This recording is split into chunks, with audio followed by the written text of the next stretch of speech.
Monsieur Angius, vous avez accepté de nous parler en qualité d'initié dans les domaines de l'occultisme et de l'ésotérisme, et nous savons combien il est rare que des personnes sur le chemin initiatique s'expriment en public. Alors je sais que vous n'aimez pas le terme initié, cependant vous êtes bien sur un chemin initiatique. Merci de cette invitation à explorer un domaine plutôt mouvant et souvent mal compris, galvaudé et, selon l'expression d'usage ou usuelle, diabolique pour certains. Je vais tenter de répondre à votre demande avec mes modestes connaissances dans ce domaine. Vous me posez une question à laquelle les réponses que je peux apporter n'engagent que ma vision des choses. L'homme, effectivement, est initiable, et l'initiation ne s'arrête jamais, même après la mort. L'initiation continue. Elle continue aussi bien dans la vie universelle et globale que lorsqu'elle s'individualise en se manifestant en conscience distincte. Que ce soit en s'incarnant dans un corps ou d'une autre manière. Tout d'abord, je voudrais poser les bases d'une bonne compréhension des choses. Les mots que vous avez employés, à savoir ésotérisme et occultisme, sont de nos jours assimilés à des choses vulgaires, pitoyables, et sont employés pour désigner des aberrations imaginées par des cerveaux en mal de pouvoir et de reconnaissance. Le mot ésotérisme est un mot d'origine grecque qui désigne des enseignements réservés à un petit nombre d'initiés. Ces enseignements sont compréhensibles seulement pour les personnes qui s'y familiarisent. Encore faut-il faire la démarche pour y accéder. Cependant, ces enseignements restent hermétiques et obscurs pour les individus qui ont une compréhension exotérique des choses. Quant au mot occultisme, ce mot désigne l'ensemble des arts et sciences touchant au secret de la nature, à ce qui est non visible à l'œil et qui reste voilé à la compréhension des égos conditionnés par les multiples éducations raciales, sociales, culturelles, etc. L'homme est un être vivant occupant un corps matériel. Il est doué d'une conscience, d'une personnalité et certainement d'un esprit et d'une âme, qui sont deux choses tout à fait différentes. L'initiation permet à l'homme de se dépouiller de croyances ancestrales, pesantes et sclérosantes. Ces croyances l'empêchent de percevoir la réalité fondamentale de la vie, des choses telles qu'elle est réellement dans son principe essentiel. Le monde dans lequel vit l'homme, ce monde est subjectif, interprété par des millénaires d'éducation, éducation parentale, sociétale, religieuse, politique et de plus. L'homme est souvent animé par de lourdes superstitions enracinées depuis la nuit des temps. L'initiation permet à l'homme tenace, assidu, cherchant dans le fond de son être, mais aussi dans le sens caché de la matière, dans les choses de la vie, de l'univers et des relations humaines. L'initiation permet, disais-je, de prendre conscience de la relativité du monde humain, élaboré à partir des perceptions limitées, des concepts limitants qu'il prend pour une réalité. Ce monde égotique est construit sur des bases sensitives et émotionnelles, donc subjectives. Lorsque je parle d'égotisme, je fais référence à un ensemble de données à partir desquelles l'homme perçoit la réalité à travers des millénaires d'éducation, basée uniquement sur son émotivité. Alors que doit-on entendre par là? L'homme vit à travers ses émotions. Et pour se rassurer, il se construit tout un monde mental sécurisant. La peur de la mort, de la souffrance, du manque, etc. le pousse à rechercher et à créer des protections illusoires. C'est à partir de cet aspect mental de l'homme que sont nées les religions, les hommes de pouvoir et les philosophies. Il est important de comprendre ici qu'il y a une grande différence entre les initiés en ésotérisme et les hommes religieux ou individus de pouvoir. Les initiés en ésotérisme et en occultisme travaillent souvent dans l'ombre et ne se montrent jamais au grand public, sauf nécessité absolue. L'objectif de l'initiable n'est pas de se faire valoir ou de conquérir un pouvoir de quelque nature que ce soit. Il ne cherche pas la reconnaissance du monde profane. Il recherche autre chose. L'homme est un être universel. C'est une partie absolue de l'univers visible et invisible.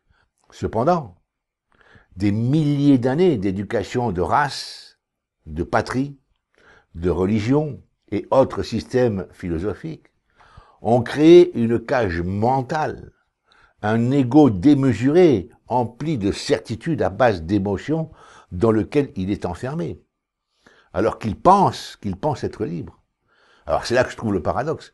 Ouvrez la cage et l'homme la refermera, en vous fustigeant et vous traitant d'ignorant, d'inconscient et de marginal. L'homme universel existe déjà dans l'homme emprisonné dans ses illusions. Toutefois, pour libérer cet homme universel, pour qu'il retrouve sa véritable place de créateur, l'homme matériel, mental, égotique et émotionnel doit apprendre à se débarrasser des voiles qui recouvrent son universalité. Il doit le faire en toute conscience et sans détour. Il doit apprendre à penser par lui-même sans se faire manipuler par les systèmes, qu'ils soient religieux, politiques, philosophiques ou mystiques. C'est seulement à partir de là qu'il pourra réellement travailler sur les autres plans d'existence, accessibles immédiatement. Ces plans sont toujours là, présents, vibrant d'une présence puissante, puisque constitutive de la matière, de la vie, du temps et de l'espace. Mais ils sont occultés aux perceptions des sens et au mental égotique du fait des limitations imposées par les cultures, les croyances, etc. Découvrir ces plans véritablement et apprendre à s'y mouvoir en conscience épurée des dogmes, de la polarité issue des perceptions sensitives et des interprétations mentales teintées d'émotivité, cherchant toujours à travers les prismes des émotions à satisfaire des désirs jamais comblés. Je voudrais ici faire une parenthèse. Les personnes naïves qui pensent être en contact avec des êtres d'autres plans et autres initiateurs, soi-disant ascensionnés, ne savent pas qu'ils sont manipulés astralement et éthériquement, qu'ils sont utilisés à leur insu, par le bas astral, utilisés par des entités dans le sens conscience éthérée ou astrale. Ces consciences ne désirent pas libérer ces personnes naïves, au contraire, elles recherchent à en avoir encore plus. Elles recherchent à avoir plus d'adeptes à leur service pour poursuivre leur activité. Et leurs activités ne sont pas forcément en adéquation avec les intérêts de ceux qu'ils utilisent. Elles ont un cheptel de conscience humaine à leur service. Avoir un troupeau d'humains et de conscience à disposition qui fait un travail pour satisfaire leurs besoins énergétiques. Besoins qui dépassent en entendement ce que peuvent imaginer ces pauvres bougres pris dans leur filet. Le pouvoir illusoire et les faux dons font partie des choses qu'ils peuvent accorder de façon illusoire, comme appât. Cependant, le prix à payer en contrepartie est souvent très lourd. Ces personnes pensent obtenir des pouvoirs, avoir des qualités supérieures aux autres humains, avoir des connaissances particulières et uniques. Illusion et déchéance. Enfermées dans leurs croyances, elles échouent dans la libération de leur propre conscience créatrice, puisqu'elles comptent toujours sur des enseignants. Elles se proclament souvent canals ou passeurs d'âmes, etc. Ces personnes s'emprisonnent dans des labyrinthes insondables et attirent avec elles ce qui sombre sous leur charme, comme Ulysse sous les chants des sirènes. Les âmes sont libres en essence et en qualité, et immortelles. Elles sont toujours reliées à la source, comme les vagues de la mer. Analogiquement, Les vagues ne quittent jamais la source, et si elles s'élèvent en qualité de vagues, au terme de l'existence de vagues, elles retournent dans la source qui est la mer. C'est une image qui peut servir à la compréhension des âmes libérées de l'incarnation et qui n'ont jamais quitté la source ou la monade. Alors prétendre les libérer, vous comprenez que c'est impossible. Or, il y a une grande différence entre être enseigné et être instruit. L'enseignement sert à inculquer des notions sociales, religieuses et autres croyances, quelles qu'elles soient scolaires ou provenant d'autres plans de conscience ou d'existence. L'enseignement permet de rendre les personnes dociles à un système, de les assimiler, de les rendre intégrables, là encore dans un système, ou sur un plan et finalement les manipuler et les utiliser. Instruire sert à démontrer une réalité. Un fait fut-il sur un autre plan énergétique, il est observable. Et ce qui est observable doit instruire l'observateur, l'initier dans de nouvelles connaissances. En revanche, observer et juger, comparer en fonction de ces notions pour accepter si ça rentre dans le cadre du savoir acquis et de rejeter si c'est en contradiction d'un concept de vie, de religion, de politique, etc. C'est rejeter l'évolution, la compréhension et l'adaptation. Ce genre de personnages ne sont pas initiables, tant qu'ils restent dans ce genre de réaction émotionnelle. Sachant que c'est à l'initiable de prendre son instruction en main pour échapper à l'attraction engendrée par les peurs, les angoisses de l'inconnu et par-dessus tout à l'ego pollué. L'initiable se débarrasse de ces boulets. Il entre en claire conscience dans les couches de la conscience supérieure ou supraconscience, avec une perception pointue et lumineuse des choses. À partir de cette porte qui s'ouvre sur un monde énergétique fondamental, éthérique et astral, la conscience commence à explorer les strates énergétiques. Et un des pièges à éviter, c'est la recherche de pouvoir personnel illusoire et matériel. Même si parfois, sur le chemin initiatique, des capacités se dévoilent et se développent, elles restent toujours assujetties au monde des émotions et sont toujours des matériaux à risque, parce que soumis à interprétation et à comparaison. Donc, affaiblissant l'initiable, voire le détournant du chemin. Développer la conscience intégrale est l'un des buts de l'initiation. Entrer en supraconscience, unifier la conscience animique et la conscience individualisée, c'est par-dessus tout l'objectif de l'initiable. Nous sommes en août 2016. Que pensez-vous des événements mondiaux actuels ?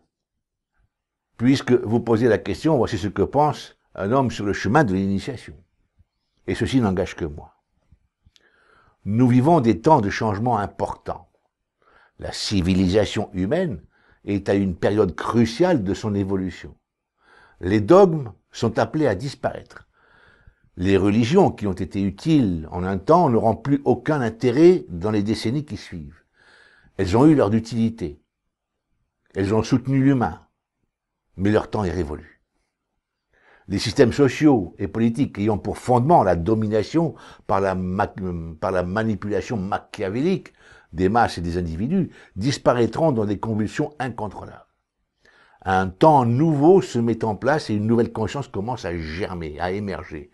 La nouvelle science de l'énergie est déjà à l'œuvre. Elle ouvre les portes des plans énergétiques supérieurs, éthériques et astrales. Les initiés sont au fait de ceci. Ils observent les manipulateurs gouvernementaux faire leurs machinations occultes. Il y a une différence entre observer et juger, et se laisser aller à l'émotionnel, et observer et saisir le sens profond des événements et des situations. Il est important de les situer sur un plan universel, cosmique. Les initiés savent tout ceci, et ils savent que tout ceci fait partie d'un plan cosmique qui dépasse ceux qui pensent agir pour leur compte. Ils ne sont que les instruments des entités constructives et évolutionnistes de l'univers. Ces constructeurs universels ne cherchent pas à satisfaire des intérêts particuliers. Ils maintiennent un équilibre dans l'univers. Parfois, l'équilibre passe par des restructurations pour mieux rebâtir, pour redistribuer. Effectivement, l'humanité passe par des soubresauts. Ces soubresauts sont salvateurs. Ils sont le prélude à un changement radical, à une transmutation des consciences. Transmutation qui prépare l'avènement de l'esprit universel dans la conscience humaine. La descente dans la colombe de l'esprit. Les violences et les brutalités auxquelles nous assistons actuellement, dans le cadre du terrorisme, mais aussi de la barbarie des peuples dits démocratiques. Cette sauvagerie organisée par les hommes qui désirent obtenir un pouvoir matériel et psychologique absolu sera le ferment de leur disparition et de l'écroulement des civilisations qui a fait son temps. Ceux qui ont fomenté ces situations troubles que nous vivons en pensant au pouvoir d'un seul peuple supérieur aux autres, ceci en voulant donner un coup de pouce à l'évolution par des manipulations désastreuses, machinations dictées par une forme de pensée archaïque. Malgré eux, ils sont les marionnettes d'un plan supérieur. Sur un plan cosmique et solaire, ces situations que nous vivons sur cette planète auront pour aboutissement de rassembler les peuples en une seule entité, sous l'égide d'un gouvernement mondial consciemment libéré du facteur de désir démesuré, afin d'entrer dans la mesure des lois cosmiques, pour se conformer aux lois de la nature évolutive. La différence, c'est que l'homme en percevra le mécanisme fondamental, et y participera. Il participera en qualité de co-créateur. Les choses rentreront dans l'ordre du plan cosmique. Les forces éthériques sont à l'œuvre. Elles manipulent les consciences et la matière. Elles permettent les nouvelles découvertes qui feront basculer le monde dans une ère de quiétude et d'évolution des consciences, pour qu'enfin l'humanité retrouve ses origines cosmiques, universelles. Avec une conscience dépoussiérée, décontaminée, débarrassée des peurs et des dogmes inutiles. Je voudrais faire une remarque sur un autre chapitre, si vous le permettez. Lorsque les masses expriment la peur et l'anxiété de perdre ce qu'ils considèrent comme du confort ou de la sécurité du travail, etc. Elles le font en manifestant. Ces manifestations sont autant d'égrégores et de vibrations émises sur le plan éthérique et astral. Ce sont des signatures lisibles par les occupants de ces plans. Certains occupants de ces plans se nourrissent de ces énergies. Ils sont cependant minoritaires. D'autres occupants, plus sages et plus nombreux, refusent la souffrance vibratoire que nous leur imposons malgré eux. Il est probable qu'ils se manifesteront pour faire cesser ce tapage énergétique issu de nos tribulations enfantines. Ce sera alors une révélation époustouflante pour les individus qui n'ont aucune notion, qui ne sont pas dans cette démarche. Cependant, ils découvriront qu'ils ont des voisins si proches qu'ils pourraient les toucher s'ils étaient dans le même espace-temps ou sur le même plan énergétique. Que pensez-vous du nombre croissant de la population sur la planète? L'âme s'incarne dans la matière. Elle y est conduite par l'esprit universel ou conscience cosmique. Le but est de rendre éthérique la matière dense, de la rendre plus subtile. Les âmes dans la matière diffusent progressivement leurs vibrations afin d'élever la fréquence vibratoire de la matière qui a chuté. Le corps futur de cette humanité sera éthérique. Les âmes utiliseront des corps faits d'éther. Les consciences se préparent déjà à cette transmutation par les découvertes de la science. Tout humain sait aujourd'hui que la matière, c'est de l'énergie collapsée. Donc la fonction des âmes étant de spiritualiser ou d'immatérialiser la matière, plus il y a d'âmes incarnées, plus la matière aura tendance à se diluer sous l'effet des hautes vibrations diffusées par la multitude des âmes incarnées. Plus les égos seront libérés des croyances sclérosantes, plus l'esprit pourra se manifester dans sa pureté d'origine. En conséquence de quoi, la quantité d'esprits humains ou d'âmes incarnées préfigure un passage à une autre ère de conscience et de manifestation de la vie. Il y a eu d'autres civilisations avant la nôtre. Il y en aura d'autres après. Pensez aux vagues dans une étendue d'eau. Et pensez qu'il peut y avoir d'innombrables étendues de liquides différents avec leurs propres vagues. Que chaque étendue est un univers et que ces univers sont entrelacés dans des espaces-temps différents, tout en participant d'un tout incommensurable. En conséquence de quoi, pour répondre à votre question, le nombre d'âmes incarnées, c'est le prélude à un changement radical. Parce que cette vague d'humanité qui est la cinquième race racine, va évoluer vers un autre plan d'existence, faisant place à la sixième race racine qui fera évoluer la matière d'une façon différente que la race actuelle. Je vous remercie de votre écoute et si vous le permettez, je vous dirai la suite au prochain épisode. Merci.